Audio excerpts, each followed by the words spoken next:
Hello বন্ধুরা, সবাই কেমন আছেন? আপনাদের সাথে সরস্বতী পুজোর ব্লগ ভিডিও নিয়ে চলে এলাম। ভিডিওটা একটু দেরিতে আপলোড দিচ্ছি, আসলে এডিট করার সুযোগটা হয়নি। তো সেই দিন দুপুরে রান্না করেছিলাম খিচুড়ি, আর সঙ্গে ছিল বেগুনি আর ফুলকপির পাকোড়া। সরস্বতী পুজোয় তো খিচুড়ি মাস্ট। তো সেই দিন দুপুরে খাওয়া দাওয়া সেরে সবাই রেডি হয়ে বেরিয়ে পড়লাম। আসলে প্রত্যেক বছর তো বাসায় পুজো করি। আমার মা সরস্বতীর প্রতিষ্ঠিত ঘটও রয়েছে, কিন্তু এবছর কোনো কারণে পুজোটা করা হয়নি, তাই মনটা একটু খারাপ লাগছিল। তাই ভাবলাম ঘরে মন খারাপ করে বসে থেকে কী করব, তার চেয়ে একটু বাইরে গিয়ে প্যান্ডেলগুলো দর্শন করে আসি, মায়ের দর্শন করে আসি। তো আশির পাপাকে বলাতে সেও রাজি হয়ে গেছে, কারণ প্রত্যেক বছর তো ওই পুজো করে আমার বাসার। তো এবার যেহেতু ও পুজো করতে পারছে না, ওরও মন খারাপ হচ্ছিল, সেটা বোঝাই যাচ্ছিল। তো আমি ভাবলাম প্রত্যেক বছর তো সরস্বতী পুজোয় সকালবেলা পুজো হয়, এরপরে অঞ্জলি দিয়ে সবাই যে যার মতো চলে যায়, তাই ক্রাউডটা হবে না। কিন্তু আমার ধারণা সম্পূর্ণ ভুল। যখন আমি চকবাজার পাস করি তখন দেখি দলে দলে মানুষের ঢল নেমে আসছে। মেয়েরা লাল সাদা শাড়ি হলুদ শাড়ি পরে ঘুরে বেড়াচ্ছে, এদিকে ছেলেরা সাদা পাঞ্জাবি লাল পাঞ্জাবি হলুদ পাঞ্জাবি পরে বেরিয়েছে। আমারও শাড়ি পরার ইচ্ছে ছিল। আমি ভেবেছি হয়তো একটা লাল সাদা শাড়ি বা হলুদ শাড়ি পরবো, যেহেতু সরস্বতী পুজো। এই কালারের শাড়িগুলোই বেশি দেখা যায়। আর আমার আশিমণিকেও একটা লাল সাদা শাড়ি বা হলুদ শাড়ি পরাবো, মা মেয়ে ম্যাচিং ম্যাচিং করে পরবো। কিন্তু আশির পাপা বলছিল শাড়ি পরতে গেলে দেরি হয়ে যাবে, তার চেয়ে একটা ড্রেস পরে বের হয়ে যাও। আর আশিমণিও শাড়ি পরে অতক্ষণ এই প্যান্ডেল থেকে এই প্যান্ডেল হাঁটাহাঁটি করতে পারবে না, ওর আনকমফোর্ট ফিল হবে। তাই শাড়ি পরাটা ক্যান্সেল করি, আমি একটা লাল সাদা জামা পরি। আর আরশিমণি যেহেতু লাল বা সাদা ড্রেস তখন হাতের কাছে ছিল না, তাই ওকে একটা পিঙ্ক কালারের ড্রেস পরিয়েছি ওর পছন্দের। সো এটা টি শার্ট আর একটা প্যান্ট। আর আমার গোপু সোনাকেও একটা লাল কালারের টি শার্ট পরিয়েছি। যাই হোক, আর আরশি পাপা একটা হলুদ কালারের শার্ট পরেছে, যেহেতু সরস্বতী পুজোয় লাল সাদা আর হলুদ কালারটাই বেশি দেখা যায়। আর অন্য কালারগুলো দেখা গেলেও এইগুলো থিমের সাথে এগুলোই মেলে। তো যাই হোক, আমরা তারপর গেলাম জ্যামশন হলে। সেখানে একসাথে অনেকগুলো পুজো হয়, আশির পাপার কাছ থেকে শুনেছিলাম, তাই ভাবলাম আগে জ্যামশন হলে যাই, সেখান থেকে তারপর অন্যান্য প্যান্ডেলে যাব। তো জ্যামশন হলে গিয়ে তো আমি জাস্ট অবাক, সেখানে একসাথে এতগুলো পুজো হচ্ছিল যে কি বলবো। প্রত্যেক বেসরকারি কলেজ, ভার্সিটি, এছাড়া বিভিন্ন পূজা উদযাপন পরিষদ, কর আইনজীবী পরিষদ সবাই মিলে এখানে পুজো করছিল। আর সরকারি কলেজগুলোতে তো যার যার কলেজে পুজো হয়, যেমন আমার কলেজেও পুজো হয়েছে, কিন্তু সেখানে যাইনি, কারণ এখানে যেখানে পুজো বেশি হবে সেখানে আসলে মজাটা বেশি। তাই জ্যামশন হলে গিয়েছি। সেখানে ঢুকে মাত্র প্রথমেই যেই মূর্তিটা দেখেছি মায়ের, আমি তো সেটা দেখে জাস্ট মানে কোনো ভাষা পাচ্ছিলাম না বলার, এত সুন্দর হয়েছিল। এরপর একটার পর একটা দেখে তো আমি আরও মানে নিজের চোখে বিশ্বাস করতে পারছিলাম না। আর এতটা আমার মন ভালো লাগছিল যে কি বলবো। আর এখানে একটি পূজা উদযাপন যারা করছিল, একটি প্যান্ডেলে ভোগ প্রসাদ দিচ্ছিল, সাদা ভাতের প্যাকেট দিচ্ছিল আর সঙ্গে পায়েস দিয়েছিল। আমিও নিয়েছিলাম সেই দিন ওদের ভোগটা। আর দেখতেই পাচ্ছেন একটার চেয়ে একটা সুন্দর মায়ের মূর্তি। আর প্যান্ডেলগুলো অসাধারণ হয়েছে। কিছু কিছু প্যান্ডেল সিম্পলের মধ্যে খুবই সুন্দর হয়েছে। আসলে প্যান্ডেল গর্জিয়াস বা সিম্পলটা বড় কথা না, পুজো করতে পারাটাই হচ্ছে বড়। অন্য সব তামসিক, মানসিকভাবে যে পুজোটা করা হবে সেটাই হচ্ছে আসল পুজো। তো এটা হচ্ছে আরেকটা প্যান্ডেল, এটাও খুব সুন্দর হয়েছে। দেখতেই পাচ্ছেন এখানে ডেকোরেশনটাও খুবই সুন্দর হয়েছে।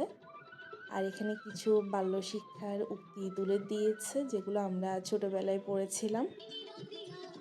আর উপরে প্রত্যেকটি পূজা যারা যারা পুজো করছে প্রত্যেকটি প্যান্ডেলের সামনে সামনে ওদের ব্যানার দিয়ে দিয়েছে। আমি যতদূর সম্ভব দেখানোর চেষ্টা করেছি। আসলে এত উপরে ভিডিওতে অতটা ক্যাপচার হচ্ছিল না দিনের আলোয়। আর এটা এই পুজোটা হচ্ছিল জ্যামশন হলের ভিতরে। এখানে উপরে খুব সুন্দর লাইটিং করেছে।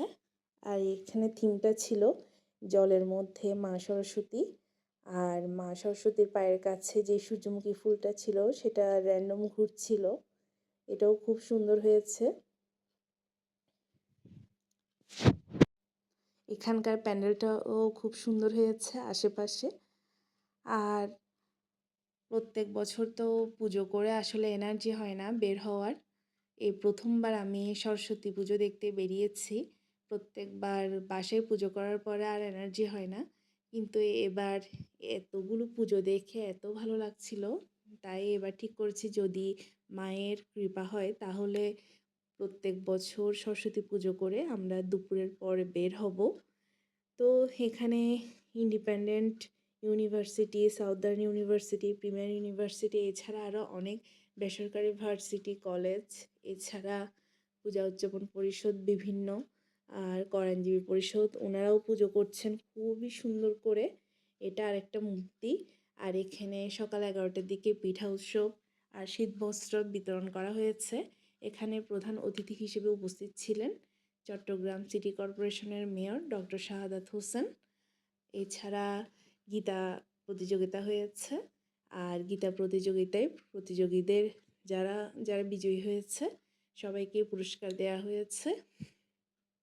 আর এটা ছিল আরেকটা পুজো, এটাও খুব সুন্দর হয়েছে। আর আমার আরশিমণিতে এবার প্রথমবার মা সরস্বতী পুজোতে বের হয়ে সে খুব আনন্দবোধ করছিল, তার অনুভূতিটাই আলাদা ছিল।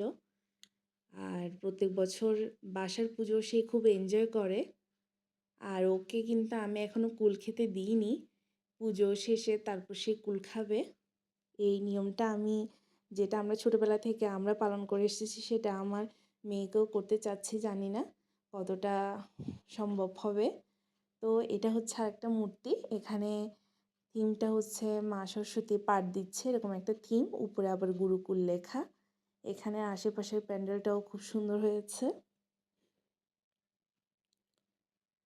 এখানে আমার আরশিমণি এক একটা মূর্তি দেখে সে এত প্রশ্ন করছিল যে কি বলবো।